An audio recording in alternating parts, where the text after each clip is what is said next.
This is the best piece of advice I've ever heard about building a high net worth. It came from a millionaire I looked up to as a kid, and it stuck with me ever since. I was worrying that I'd never have enough money to afford the things that I'd always dreamed about having. His exact words to me were, don't worry about earning millions. Instead, focus on the first 100,000, because after that, your net worth will go crazy. I didn't fully understand him at the time, but I did what he said, and lo and behold, it worked. So why is the first 100k the hardest? Well, there are two main reasons for this. The first one is your earning power. Think of this like your level in a video game. You just haven't been playing long enough to build up your skills and therefore can't compete with the more experienced players. This is the exact same when it comes to making money when you're younger. This issue is actually getting even worse. A recent study found that Gen Z have about 86% less buying power than my generation, the boomers, did at the same age. This is partly due to older people staying in the workforce for longer,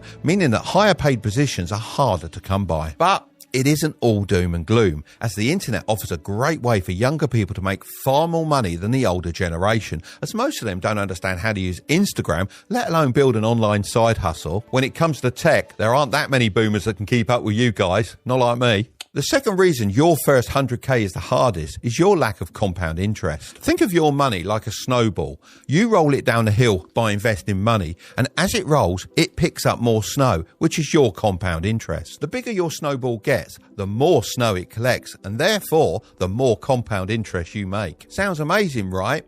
Well, yes and no.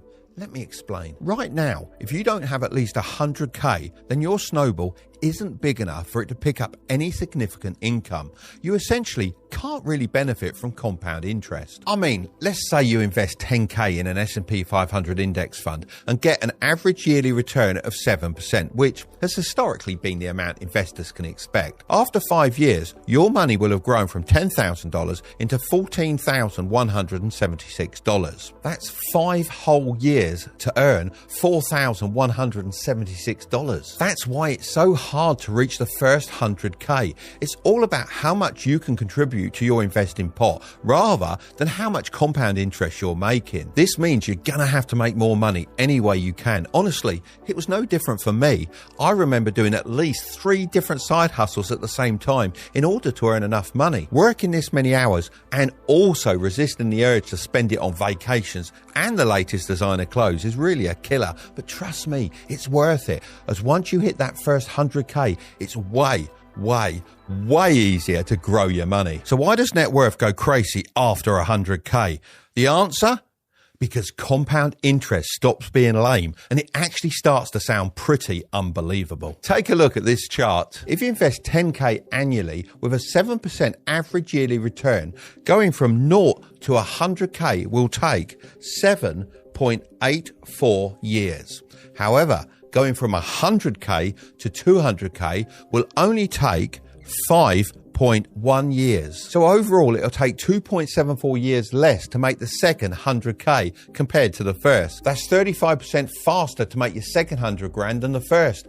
And it gets even better. If we expand things, to go from 200k to 300k only takes 3.78 years. Then 300k to 400k takes 3 years. And 400k to $500,000 is only 2.5 years. We could keep going, but I think you get the idea. Just look at how the chart starts to go crazy. But it all happens after the first 100k. Getting that chunk of money as fast as possible is the key. Just think, if you can shave just a couple of years off how long it takes you to reach that 100k mark, how much quicker you'll become a millionaire. Once you get to this point, it's almost inevitable that you'll be wealthy if you just invest in a low-cost index fund. If all you wanted to do was save up this 100k and invest it in an S&P 500 index fund and never invest again, let's say, I don't know, you completely forgot about the account, you would still become a millionaire within 33 years. That's how powerful compound interest is once you've made that first 100k. So how do you make your first 100k? Well, all you need to do is follow the growth method. I actually came up with this myself, and it helped me in those early days of wealth building. So hopefully it can help you too. The G stands for gain control of your finances. There's one way and one way only to gain control and that's budgeting. Yep, I said it. Now don't get it twisted. Budgeting isn't a rulebook designed to stop you having fun. It's more like a guide which navigates you towards more informed choices. I'm not saying you have to be super frugal with your money, but you do need to understand the difference between your needs and your wants. The R stands for root your investments. Let's say you invest $250 a month in an S&P 500 index fund and get an average yearly return of 7%. In 40 years, you'll have $656K. But what's even more impressive is that $536K of this is from compound interest. In other words, you only have to put in $120K of it yourself. I know what you're probably thinking. That's all well and good, but by that time I'll be over 60 years old and dribbling into my dinner. I fully understand. That's why if you can get this first 100K invested as soon as possible, then you'll do much better than this example. Now you're making some money, you need to focus on the O, which stands for optimize your tax management. It might sound fancy, but in reality, it's as simple as this. Avoid paying tax. Now, let me make something very clear. Tax avoidance is completely fine and something that smart people do. Tax evasion, on the other hand, is illegal and not what I'm talking about. So next up, we have W. Weed out debts. Did you know the average American carries $21,800 of debt? So if you're in debt, then you're not alone. As soon as possible, list out all your debts and prioritize them based on their interest rates. So all the debts that you own with the highest interest rates are the ones you need to tackle first. This is the dark side of compound interest. If you don't understand it, then it can actually start to work against you. T stands for tap into additional streams of income. Yes, I'm talking about starting a side hustle.